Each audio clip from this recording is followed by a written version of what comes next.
राधा जीवन शरण जी, संकल्प विकल्प करने का नाम मन है, तो फिर वह कौन है जो ना चाहते हुए भी बलपूर्वक इंद्रियों से हमसे अनुचित गलत कार्य करवा लेता है, और उस कौन को हम कैसे अपने अधीन करें? त्रिगुणात्मिका माया का एक अपना प्रभाव है। जैसे रजोगुण है, उससे कामना की उत्पत्ति होती है, और कामना अज्ञान जनित अहमता में, जैसे एक है शुद्ध अहम, विशुद्ध अहम। जो अहम है वो भगवत स्वरूप है, लेकिन अज्ञान जनित अहम, मैं स्त्री हूं, मैं पुरुष हूं, अंतःकरण धर्म के अज्ञान जनित अहम में इस त्रिगुणात्मिका माया के रजोगुण से उत्पन्न हुआ विषय सेवन की कामना वो बलात् हमसे ना चाहते हुए भी करवा लेती है। भगवान ने अर्जुन को यही बताया कि ये काम कभी ना अघाने वाला बड़ा पेटू शत्रु है। जितना जिद देते जाओ उतने ये पेट बढ़ाता जाता है। ये कभी, इसलिए इस काम रूपी शत्रु को मार दो।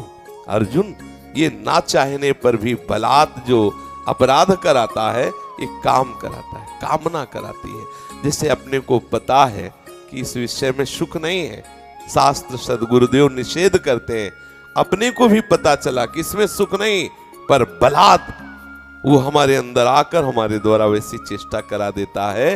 वो है रजोगुण जनित उत्पन्न हुआ काम, अंदर से जो सुख भोगने की कामना। इन वासनाओं से तभी हम मुक्त होंगे जब सुख की चाह ही खत्म हो जाएगी। ऐसे सुख की प्राप्ति हो जब सुख की चाह मिट जाए, सुख और दुख दोनों मिट गए, तब चिदानंद में प्रसन्नता, अखंडानंद, प्रेमानंद, विज्ञानानंद, नित्यानंद, जिन नामों से संबोधन किया जाता है, वो आनंद का अनुभव हो जाता है। खूब नाम जप करे, गुरुदेव के द्वारा बताई हुई उपासना पद्धति से चित्त उपासना में जोड़े।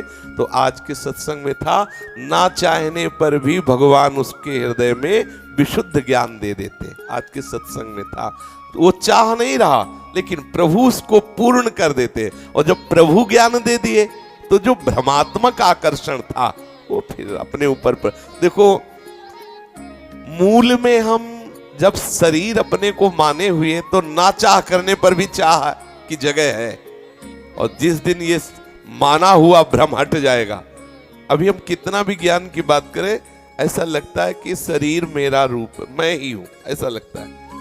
मतलब प्रेमानंद नामधारी ये शरीर मैं ही हूं। मैं बात ज्ञान की, विवेक के अंदर बात चलेगी, लेकिन बात ये रहती कि मैं ही हूं, मैं। और जब प्रभु ज्ञान दे देते हैं तो स्वाभाविक खत्म हो जाता है इससे मैंपन। इसमें भी अकल नहीं लगानी पड़ती कि पांच भौतिक शरीर मैं नहीं हूं, अरे मैं चिदानंद में, ये लगाना नहीं पड़ता। वो स्वाभाविक, जैसे स्वाभाविक हमारी रति शरीर में, ऐसे प्रभु की कृपा से स्वाभाविक रति सहचरी स्वरूप में स्थित हो जाती है। जब उनकी कृपा से स्वरूप स्थित, तो जितने इस शरीर के विकार थे अब उनका प्रवेश नहीं, क्योंकि जो मैं है वो सहचरी रूप में स्थित हो गया, सहचरी स्वरूप में। तो अब ये शरीर केवल आपको दिखाई दे रहा है, चेष्टाएं दिखाई दे रही, लेकिन अब इसमें वो जैसे सांप दिखाई दे रहा है, लेकिन जहर के दांत खत्म हो गए। ऐसे ही जो मलिन अहम था, मैं स्त्री मैं पुरुष, अब ये खत्म। तो इसी में रह रहे थे सारे विकार। जितने विकार हैं तभी आते हैं जब हम अपने को स्त्री या पुरुष मानते।